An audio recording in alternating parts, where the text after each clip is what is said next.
창세기 26장 23절부터 33절입니다.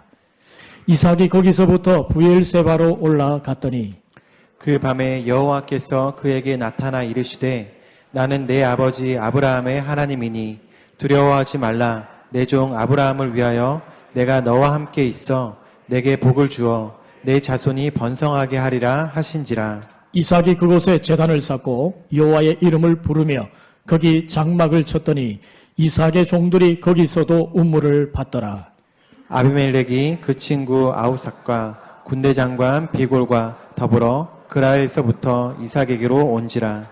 이삭이 그들에게 이르되 너희가 나를 미워하여 나에게 너희를 떠나게 하였거늘 어찌하여 내게 왔느냐.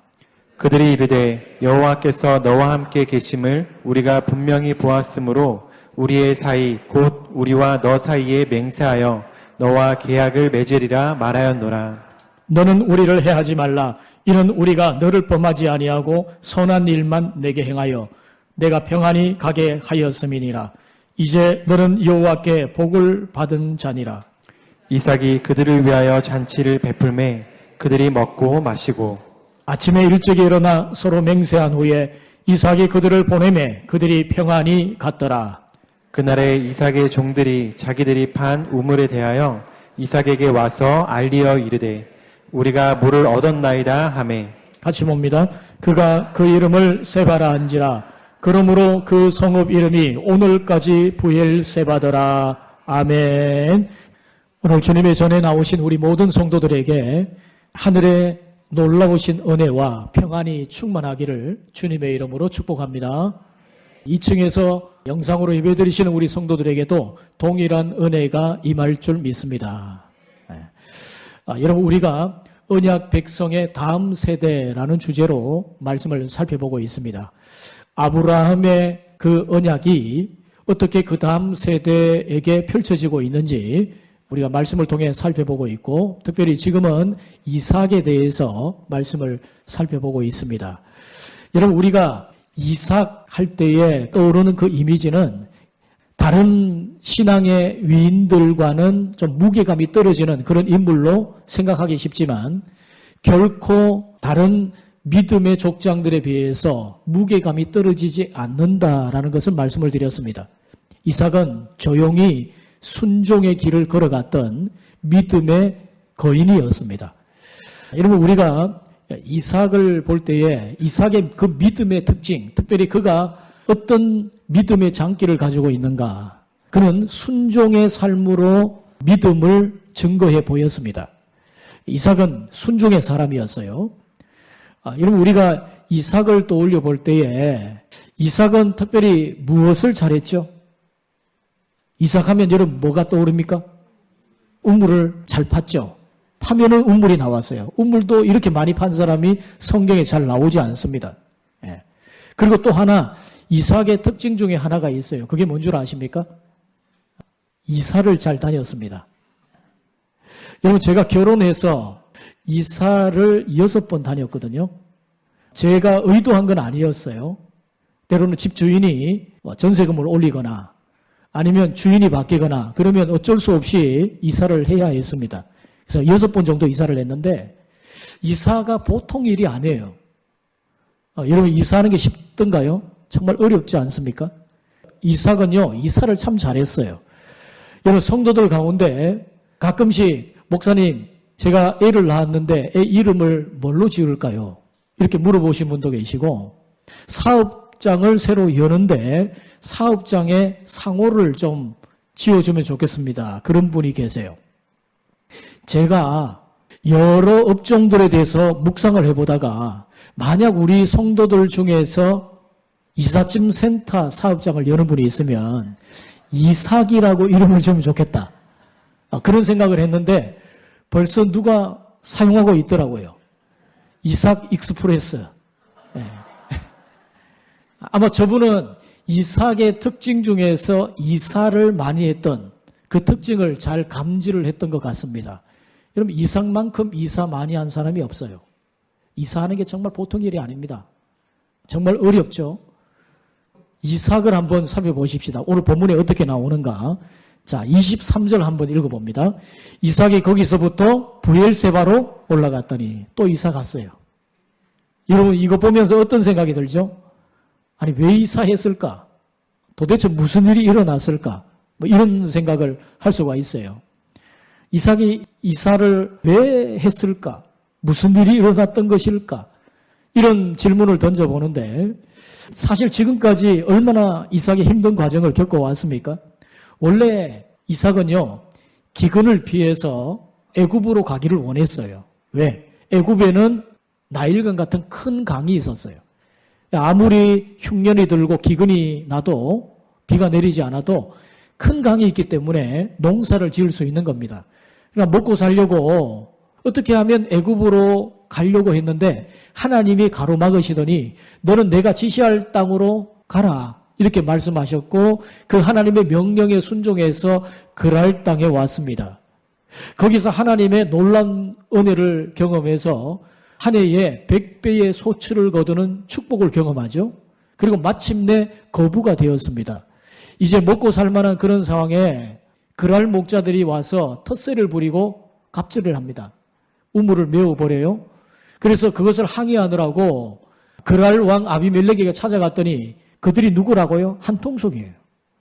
그랄 왕 아비멜렉이 하는 말이 우리를 떠나라 이렇게 이야기를 해서 어쩔 수 없이 그가 그곳을 떠나서 그랄 골짜기로 가게 된 겁니다. 더 척박한 그 물이 없는 곳으로 가게 된 거예요. 근데 거기서도 이삭이 우물을 봤죠. 그러니까 우물이 났는데 그랄 목자들이 거기까지 쫓아와서 우물이 자기네 것이라고 주장을 합니다. 그때 바보같이 이삭이 양보를 합니다. 하나님의 말씀에 순종한 거죠. 그래서 그곳을 에색이라 다툼이라 이렇게 하고 또 떠나가요. 또 다른 곳에 가서 우물을 팠는데 물이 나와서 살만할까 했는데 거기까지 그랄 목자들이 쫓아와서 텃세를 부리네요. 바보 같은 이 이삭은 하나님의 말씀에 순종해서 그곳을 내어줍니다. 그리고 그곳을 신나라 적대적이다 그런 뜻이죠. 너는 사탄의 그 꾀임에 사탄의 그 함정에 빨려들지 말고 너는 양보하고 떠나. 하나님의 그 말씀에 순종해서 이삭은 그곳을 떠나가요. 그 이름 짓는 것을 보면 이삭이 하나님을 깊이 있게 경험했던 것을 알 수 있죠. 이제 떠나가서 이번에 다시 땅을 팠는데 우물이 나왔어요. 그래서 거기에 정착을 하는데 거기까지 그랄 목자들이 오지 않습니다. 그래서 이제 하나님이 우리의 이 장소를 넓게 하셨구나. 그래서 그곳 이름을 르호봇이다. 이렇게 이름을 지었어요.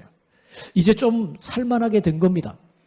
완전히 보장된 것은 아니지만 그나마 이 그랄 목자들의 회방도 없고 갑질도 없으니까 어느 정도 살만할 때쯤 되었어요. 자, 이것이 우리가 지난주까지 살펴봤던 말씀입니다. 그런데 오늘 본문에 보면 이삭이 또 부엘세바로 올라갑니다.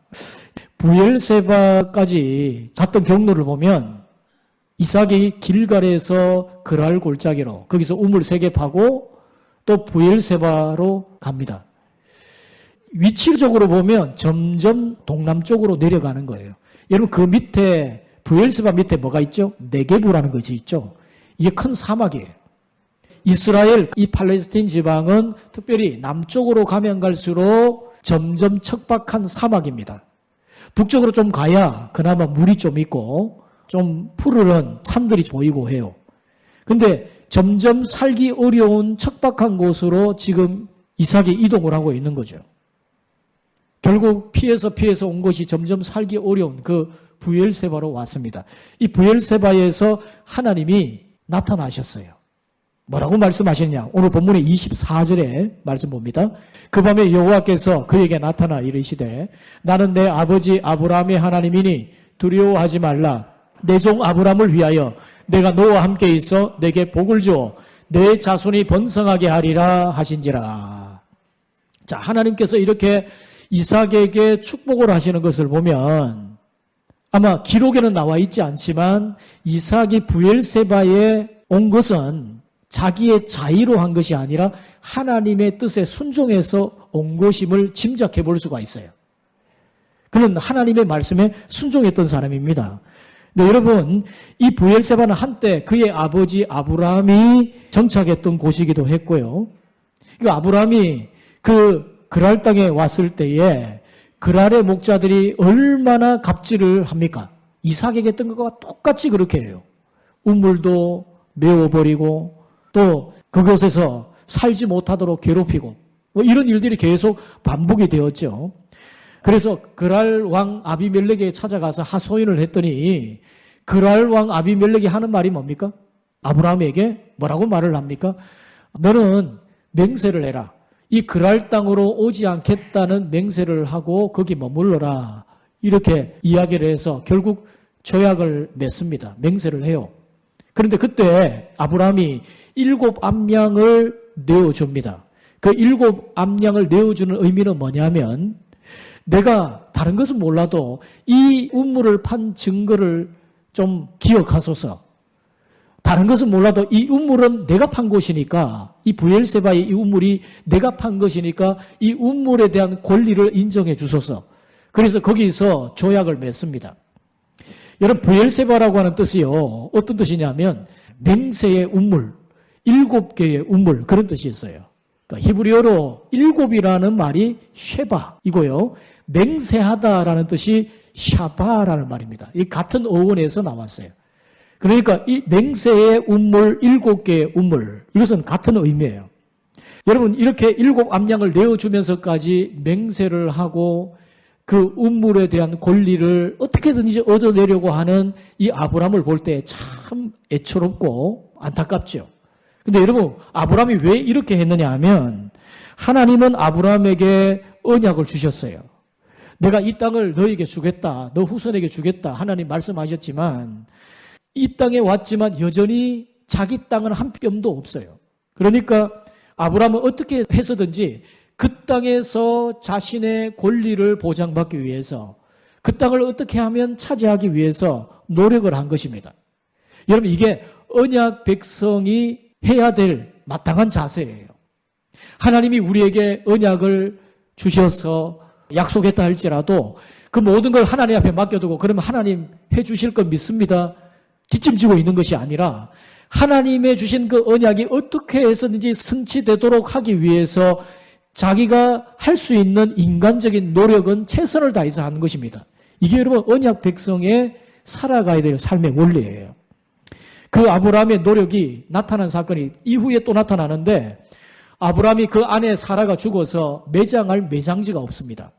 그래서 어떻게 하느냐 하면 해쪽 속 에브론에게 속한 막벨라 굴을 포함한 그 밭을 사요. 어느 정도 돈을 주고 사느냐 하면 은 400세겔을 주고 삽니다. 여러분 이것은 성경에 나타난 최고의 바가지예요. 왜냐하면 여러분 사무엘하 24장에 보면 다윗이 성전을 지을 땅을 구입합니다. 아라우나의 타작마당을 구입을 해요. 그때에 그곳에 어느 정도의 값을 치르고 밭을 사느냐 땅을 사느냐 50세겔을 주고 산 겁니다. 네, 여러분 거기에 비하면 성전을 지을 터니까 얼마나 컸겠어요. 그것도 성전 지을 땅도 50세겔 주고 샀는데 400세겔을 주고 에브론의 이 막벨라 굴 포함한 이 밭을 샀다는 겁니다. 그러니까 여러분 이런 걸 보고 뭐라 그러냐면 역대급 바가지 그러는 거예요. 얼마나 이런 바가지가 심했으면 이게 역대급이에요. 이런 정도의 바가지가 없어요. 하여튼 이렇게 이제 에브론이 그렇게 밭을 파는데 그렇게 비싸게 팔아먹고도 온갖 생색은 다 내요. 근데 여러분 여기서 중요한 것이 뭐냐면 아브라함이 그렇게 고생했지만 이 막벨라 골과 그 밭을 샀다는 것 이것은 가나안 땅에서 최초로 아브라함이 자기 땅을 얻게 된 아주 중요한 의미가 있습니다. 하나님께서 그 가나안 땅을 너와 내 후손에게 주겠다는 약속하셨는데 비로소 하나님의 언약이 어느 정도나마 그 땅에서 실현되어진 그것이 바로 이 밭을 산 거예요. 그래서 이 아브라함이 그곳에서 우물도 파고 자신의 소유의 권리를 인정받는데 아비멜렉과 함께 맹세를 하고 나서 그곳에서 에셀 나무를 심고 여호와의 이름을 불렀다고 성경 기록하고 있습니다. 여러분 아브라함이 여호와의 이름을 불렀다고 하는 것은 어떤 의미냐? 여러분, 여호와라는 하나님의 이름은 언약의 하나님의 이름입니다. 그러니까 하나님의 언약이 반드시 이루어질 줄 믿습니다라는 그런 기대와 소망을 갖는 그런 고백이에요. 여러분, 지금 이삭이 그 부엘세바로 올라갔던 거죠. 여러분, 이삭의 삶을 보면요, 계속 어렵습니다. 어려움의 연속이고, 그런데 그 가운데서도 계속해서 반전의 반전을 거듭하는 역사를 경험해요. 여러분, 이삭의 삶에 반전의 역사를 가져왔던 그의 순종의 믿음은 어떤 믿음이었는가? 그 특징을 오늘 본문은 우리에게 몇 가지로 말씀을 합니다. 자, 첫 번째는 뭐냐면 어떤 상황에서도 예배를 포기하지 않는 것. 여러분, 그게 믿음입니다. 자, 이삭은 부엘세바에서 아주 중요한 행동을 해요. 25절에 보니까 이삭이 그곳에 제단을 쌓고 여호와의 이름을 부르며 거기 장막을 쳤더니 이삭의 종들이 거기서도 우물을 받더라. 자, 여기 보면 그곳에 제단을 쌓고 여호와의 이름을 부르며, 여러분, 이 말이 무슨 말입니까? 하나님께 뭐 있다는 거죠? 예배 드렸다는 겁니다. 그리고 여호와의 이름을 불렀다는 것은 어떤 의미가 있다고요? 하나님의 언약이 성취될 것을 기대하는 염원을 담은 그의 믿음의 행동이었어요. 사실 여러분, 아브라함은 부엘세바에 계속 머무를 수가 없었어요. 왜냐하면 그가 팠던 우물이 제대로 된 우물이 아니라 곧 이내 말라버렸고, 결국 물이 없으니까 물이 있는 다른 곳으로 이동을 해야 했습니다. 그런데 여러분, 지금 하나님이 이삭에게 그 부엘세바로 올라가라는 거예요. 아버지가 정착에 실패했던 그 땅으로 올라가라는 거예요. 이게 무슨 하나님의 명령입니까? 얼마나 여러분, 이 이삭이 생각할 때 안타까운 그런 명령이죠. 그나마 물 좀 나오고 그나마 이제 안정을 좀 누릴 수 있는 르호봇에 있으면 좋은데, 하나님은 왜 그 아버지 아브라함도 정착에 실패했던 부엘세바로 올라가라고 하셨을까? 정말 이삭은 힘들었을 거예요. 여러분, 순종은 그렇게 힘든 겁니다. 내가 생각할 때 내 생각과 내 논리에 맞는, 내 계산에 맞는 것만 하나님이 순종하라고 하시면 순종 못할 게 뭐가 있어요? 때로는 순종이라는 것이 어려운 이유는 내 생각을 뛰어넘는, 내 계산과 합리를 뛰어넘는 그런 일들이 있다는 거죠. 그래서 이삭이 순종하면서도 정말 힘들었을 거예요. 이해가 안 되는데 왜 이렇게 하나님 명령하시지? 이런 생각을 했을 거예요. 그런데 더 중요한 것은 그렇게 순종했던 이삭이 어떤 상황에서도 예배를 포기하지 않았다는 것입니다. 여러분, 그에게는 여전히 두려움과 불안함이 있었어요. 물이 없으니까. 그래서 종들에게 우물을 파게 하잖아요. 근데 여러분, 이 상황에서 그는 먼저 예배를 드렸어요. 그리고 우물을 파게 합니다. 이 순서가 중요합니다. 그는 예배를 우선순위로 여겼던 사람이에요. 여러분, A.W. 토저라고 하는 유명한 저술가요 목회자인 분이 있는데, 이분이 이런 말씀을 합니다. 그리스도인의 모든 삶의 실패는 예배의 영광을 경험하지 못한 데서 시작된다. 자, 바꾸고 말하면 뭐냐? 역으로 말하면 그리스도인의 모든 삶의 성공은 예배의 영광을 경험할 때부터 시작된다. 여러분, 믿으십니까? 그리스도인의 삶의 진정한 성공의 시작은요, 예배의 영광을 경험한 데서부터 시작되는 거예요. 여러분, 이삭은 예배를 우선시한 사람입니다. 여러분, 예배를 우선시하시기를 바랍니다. 특별히 삶이 어려우면 어려울수록 예배를 포기하지 마세요. 이것이 반전을 가져온 이삭의 믿음이었어요.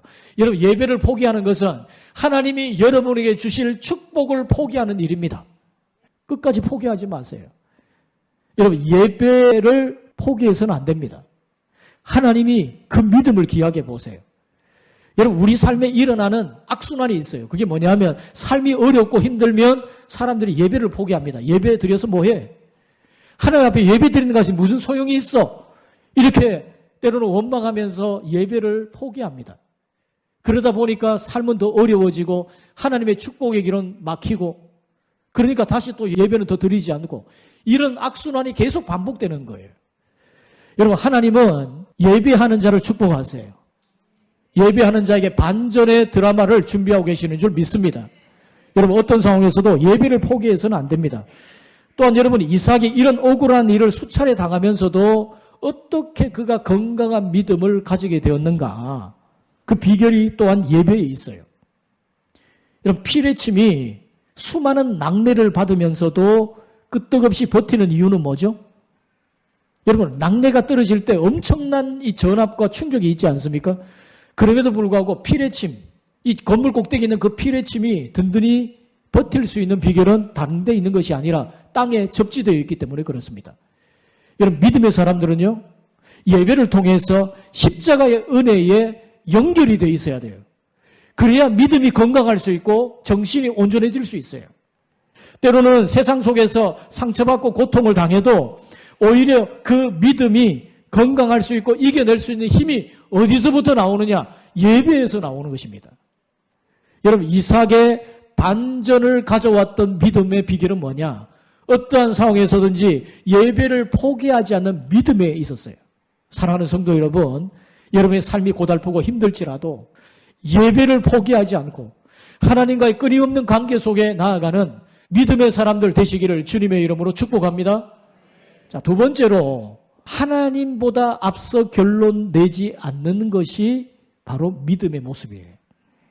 여러분, 이삭은 이해가 되지 않아도 순종하여서 일단 브엘세바로 올라가지 않습니까? 아버지 아브라함이 포기하고 정착에 실패했던 그 땅에 그는 올라갑니다. 거기에 물이 없어요. 그래서 늘 하던 대로 뭘 했을까요?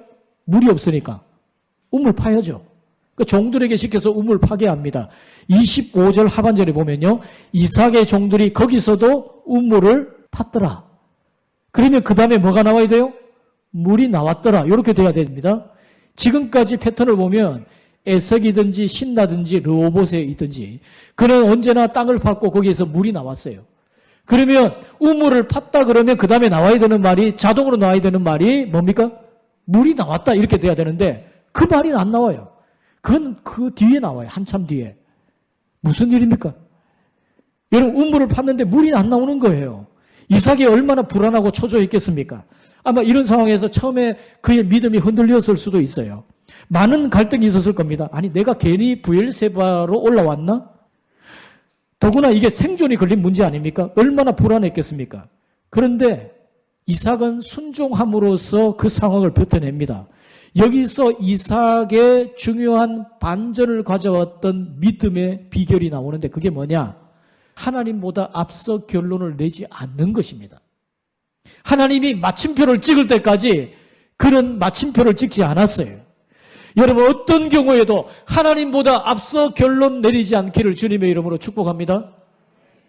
여러분, 왜 우리가 때로는 신앙이 흔들리고 왜 그러죠? 하나님보다 먼저 앞서 결론 내리는 거예요.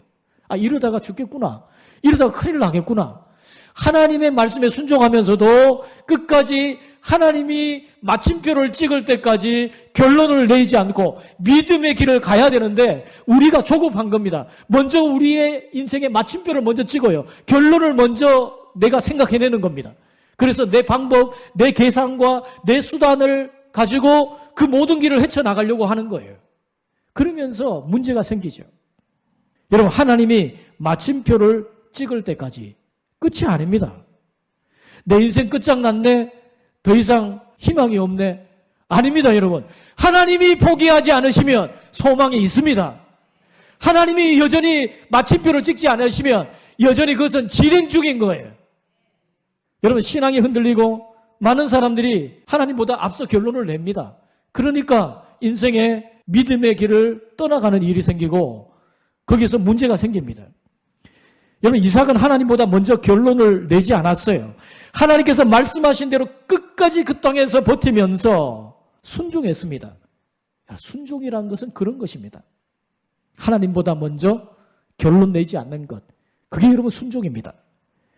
여러분, 어떻게 보면 희미하고 추상적이고 현실감 없는 막연한 하나님의 말씀을 붙들고 산다는 것이 내 구체적이고 내가 생각해 볼 때에 현실적인 실제적인 그런 내 삶, 내가 실제로 계산하고 있는 그것이 더 현실적으로 보일 때가 있죠. 그것을 거슬러서 막연하지만 추상적이지만 때로는 확실하지 않을지라도 하나님의 말씀을 붙들고 하나님의 약속을 붙들고 나아갈 수 있는 것, 여러분, 그게 믿음입니다. 어떨 때는요, 하나님의 그 말씀보다도 내가 하는 행동이 더 구체적으로 느껴지고 하나님보다도 내가 계산하고 있는 이 계산이 더 확실한 것처럼 보여져도 막연하지만 그 하나님의 말씀을 붙들고 끝까지 내 인생에서 버텨낼 수 있는 그런 믿음, 이런 그게 바로 이삭의 믿음이었어요.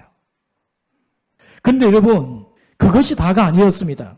마귀의 공격이 그렇게 간단하지 않아요. 또 어떤 일이 일어나느냐? 그랄 왕 아비멜렉이 거기까지 쫓아온 거예요. 자, 26절 말씀 봅니다. 같이 읽어봅니다.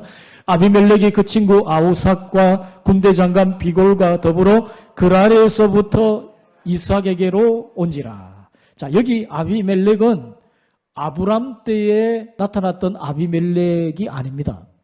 이 아비멜렉이라는 말은요, 어떤 그 신분의 호칭을 일컫는 일반 호칭이에요. 그랄 지방의 블레셋 지방의 왕들에게 붙이는 호칭입니다. 그러니까 지금 여기에 이삭에게 등장했던 이 아비멜렉은요, 그 아브람 때에 등장했던 아비멜렉의 손주나 아들뻘쯤 된다고 생각하시면 돼요. 그리고 아브람 때에 나타났던 아비멜렉은 누굽니까? 이삭 때 이 아비멜렉의 할아버지나 아버지쯤 되는 거예요. 하여튼 대대로 아브람 집안을 지금 괴롭히고 있어요. 대대로. 근데 여러분, 아비멜렉이 왜 왔을까요? 지금 여기에 대해서 성경학자들이 여러 가지로 해석을 했어요. 대표적으로 한 두 가지를 말씀드리면, 하나는 이렇습니다. 아비멜렉 개인적으로나 아니면 그의 나라에 뭔가 하나님의 저주가 생기지 않았나. 과거에 그런 일이 있었잖아요. 하나님이 저주로 태를 닫으신다든지 뭐 그런 일이 있었지 않습니까? 그러니까 아마 그런 하나님의 저주가 임해서 다급하게 왔을 거다, 이런 주장이 있고요. 또 하나는 뭐냐면 지금 아비멜렉이 온 것은 이전처럼 똑같이 해코지하고 해방을 하고 겁주려고 위협하려고 왔다. 저는 후자가 더 설득력이 있다고 생각합니다. 왜냐하면 늘 그래 왔잖아요. 그랄 지방의 목자들이나 그랄 왕 아비멜렉이 늘 갑질 부리고 똑같이 한 통속이 되어서 어떻게 하면 이 이방인 이삭을 우리 땅에서 좀 쫓아낼까, 그런 궁리를 하고 있는 것이니까 뭐 그렇게 보는 것이 저는 타당하다고 생각합니다. 그러니까 여러분, 혼자 온 게 아니에요. 누구를 대동하고 옵니까? 여기 누가 나오죠? 친구 아우삿. 아우삿이 누구였는지 저는 잘 몰라요, 이 이름에 대해서. 근데 하나 아는 것이 있어요. 걔 친구인 거는 확실합니다. 성경에 분명히 말씀하잖아요. 그의 친구 아우삿. 친구 아우삿.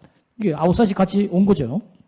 여러분, 여기에 친구라는 히브리어가 뭐냐면 메레예후라는 말입니다. 이 말은 조언자, 모사, 책사, 그런 뜻이에요. 그러니까 이 아우삿은 아비멜렉의 책사였어요. 책사, 모사. 어떻게 보면 문간의 최고 신하였을 가능성이 많습니다. 자, 그 다음에 누가 함께 오죠? 군대 장관 비골이 같이 와요. 여기서 여러분 또 다시 의문이 생기죠. 아브람 때도 비골이 왔는데, 비골은요 똑같은 일반 호칭이에요. 이곳 지방의 장군들에게 붙이는 일반 호칭입니다. 비골.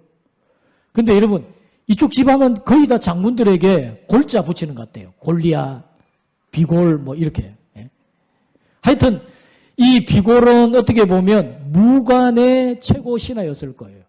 그러니까 여러분, 지금 아비멜렉이 누구를 대동하고 옵니까? 문무백관 대동하고 오는 거예요. 그 최고의 신하들이 왔으니까, 왕이 왔으니까 혼자 왔을까요? 막 어마어마한 군대를 거느리고 왔을 거예요. 왜 그렇게 왔을까요? 지금 이삭을 어떻게 하면 기를 죽일까? 무력 시위를 하고 있는 거죠. 그러니까 여러분, 이삭이 얼마나 힘들었겠어요? 지난날의 상처도 생각나고 또 아픔도, 막 분노가 질미로 오르기도 하고. 27절에 이삭이 이렇게 말을 합니다. 이삭이 그들에게 이르되 너희가 나를 미워하여 나에게 너희를 떠나게 하였거늘 어찌하여 내게 왔느냐. 억울함과 분노, 그리고 이러다가 죽을지 모르겠다고 하는 두려움, 뭐 이런 복합적인 감정들이 다 올라오는데, 그러면서 동시에 그가 느끼는 하나의 또 감정이 뭐냐면 원망입니다. 원망. 하나님, 왜 이런 일이 내게 일어나죠?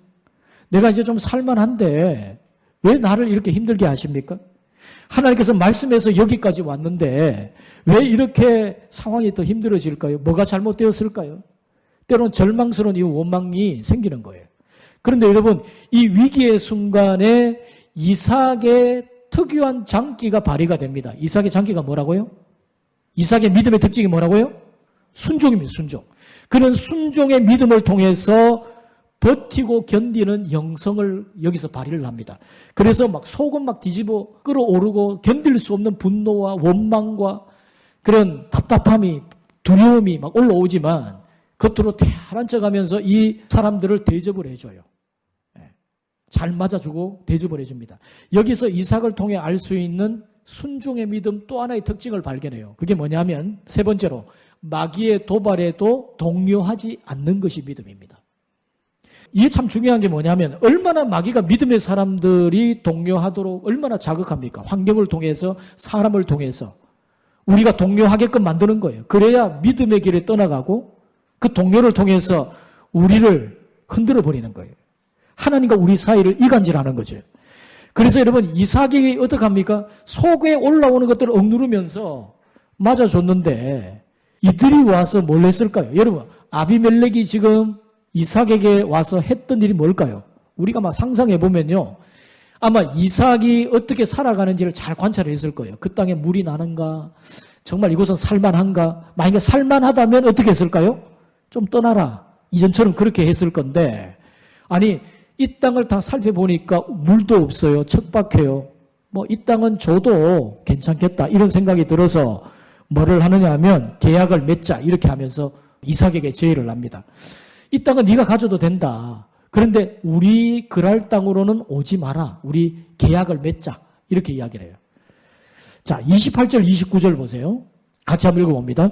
그들이 이르되 여호와께서 너와 함께 계심을 우리가 분명히 보았으므로 우리의 사이 곧 우리와 너 사이에 맹세하여 너와 계약을 맺으리라 말하였노라. 너는 우리를 해하지 말라. 이는 우리가 너를 범하지 아니하고 선한 일만 내게 행하여 내가 평안히 가게 하였음이니라. 이제 너는 여호와께 복을 받은 자니라. 여러분, 이거 읽을 때 열받습니까? 열 안 받습니까? 열받아야 이게 정상적이에요. 열받아야. 여러분, 이 아비멜렉이 하는 말을 한번 보세요. 뭐라고 말을 합니까? 정말 말도 정말 기분 나쁘게 해요. 나는 너에게 선을 행했지 않냐? 언제 선을 행했어요? 갑질하고 온갖 괴롭히고 떠나라 그러고 온갖 악행은 다 해놓고 말이죠. 예? 그리고 뭐라고 말합니까? 이제 너는 여호와께 뭐를 받은 자로다? 복을 받은 자로다. 이렇게 말을 해요. 이 땅에 쓸모없는 땅인 걸 다 알면서도 야, 너 참 복 많이 받았구나. 이건 여러분 속을 뒤집는 말이라고요. 얼마나 조롱하면서 정말 어떻게 보면 역겹고요. 우리가 생각하면 너무 화가 치밀어 오르는 그런 말이에요. 근데 여러분, 이 이삭이 그럼에도 불구하고 견뎌냅니다. 버텨냅니다. 하나님보다 먼저 결론 내지 않고 그가 인내하면서 버텨내면서 그 도발에도 조금도 동요하지 않고 자기가 해야 할 도리를 해요. 그러면서 잔치를 열어서 대접을 합니다. 당시 계약을 그렇게 했거든요. 당신은 계약을 어떻게 하느냐 하면 잔치를 벌이고 또 1박 2일 동안 먹고 유숙하면서 지나고 나서 계약을 맺어요. 여러분, 이게 1박 2일의 원조입니다. 이렇게 1박 2일 동안 함께 잔치 벌이고 먹고 그리고 나서 아침에 이제 계약을 맺고 이들이 떠나가는데 평안히 가도록 하죠. 근데 여러분, 이 과정 속에서 이삭이 정말 힘들었을 거예요. 근데 하나님 때문에 버텨냅니다. 그리고 여러분, 참 놀라운 일이 그 다음에 일어나요. 자, 종들이 왔는데요. 종들이 뭐라고 이야기를 하냐면 32절 말씀 봅니다. 같이 읽어봅시다. 그날에 이삭의 종들이 자기들이 판 우물에 대하여 이삭에게 와서 알리어 이르되 우리가 물을 얻었나이다 하매. 여러분, 정말 기가 막힌 하나님의 타이밍입니다. 하나님의 하시는 이 놀라운 타이밍을 한번 보세요. 이게 하나님의 역사예요. 이삭이 믿음으로 억울하지만 답답하지만 그가 그것을 억누르고 여러 가지 도발에도 불구하고 동요하지 않고 그가 하던 일을 다 했습니다. 그리고 계약을 딱 맺고 그들이 돌아가자마자 종들이 물을 찾았습니다. 이렇게 이야기를 하는 거예요. 여러분, 여기에 이때에 발견되어진 이 우물은요, 엄청난 수량입니다. 왜냐하면 한 도시가 건설될 정도의 우물이었어요. 엄청난 양의 물이에요. 왜냐하면요, 그걸 알 수 있는 대목이 뭐냐? 여러분, 이스라엘의 최남단에 남쪽으로 가면 갈수록 네게부 사막이 있고 물이 없는 척박한 곳이라고 제가 말씀드렸죠. 근데 그 척박한 땅에서 도시를 건설할 수 있었던 비결은 이 우물이 발견되었기 때문에 그렇습니다. 그래서 여러분, 우리나라 전국토를 가리킬 때 우리는 이렇게 표현을 합니다. 한라에서 백두까지 이렇게 말을 하죠. 한라에서 백두까지. 근데 여러분, 이스라엘은 전국토를 일컬을 때 뭐라고 그러는지 압니까? 단에서 부엘세바까지 이렇게 이야기합니다. 그러니까 부엘세바는 이스라엘 땅의 최남단 도시예요. 어떻게 이 도시가 세워질 수 있었냐? 이삭이 이때 발견한 우물 덕택에 도시가 세워질 수 있었다는 거예요. 자, 여러분 정말 하나님의 놀라운 은혜죠.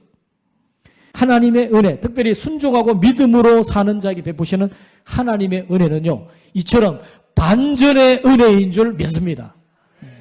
여러분, 오늘 이삭은 순종의 믿음을 통해서 이 반전의 역사를 경험하게 된 거예요. 여러분, 다윗이 썼던 시편 23편 5절에 보면 다윗이 뭐라고 말합니까?